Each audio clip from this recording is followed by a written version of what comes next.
చూడండి, కీర్తన 1వ అధ్యాయంలో 3వ వచనంలో ఏముంటుందంటే, అతడు నీటి కాలువలోను నాటబడినదై ఆకువాడక తన కాలమును ఫలమిచ్చు చెట్టు వలె ఉండెను.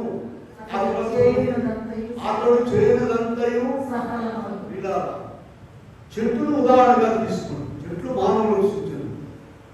చెట్లు వేరు కనబడదండి. వేరు కనబడతాయా? కనబడవు. అలాగే విశ్వాసం యొక్క జీవితం ప్రభుతో ఉండేటువంటి సంబంధం కనబడతాడు. కనబడేదేంటి?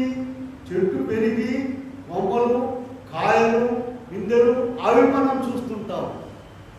అలాగే విశ్వాసం కూడా ప్రభుతో ఉన్న సంబంధము తెలియని వరకు కూడా ఎంతవరకు ఉన్నారు, ఎంతవరకు ప్రార్థన చేస్తున్నారు, ఎంతవరకు విశ్వాసం కలిగి ఉన్నారు, ఎంతవరకు నీతిగా ఉన్నారు మనమే చూస్తే మనకేం తెలుస్తుంది?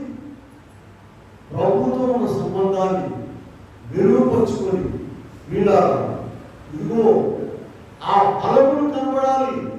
అబ్రాహాము గారికి దేవుడితో ఉన్న సంబంధం మనకు తెలియదు. ఇదిగో ఫలములు కనబడుతున్నాయి. ఏ ఫలములు? 100 ఏళ్ల దాకా ప్రభు ఇచ్చిన వాగ్దానాన్ని నమ్ముకొని ఉన్నాడు. 22వ అధ్యాయంలో ఒక కుమారుడు బలి ఇవ్వమంటే ఇచ్చేశారు. ఇలా నా స్నేహితుడు అనే బిరుదు పొందాడు.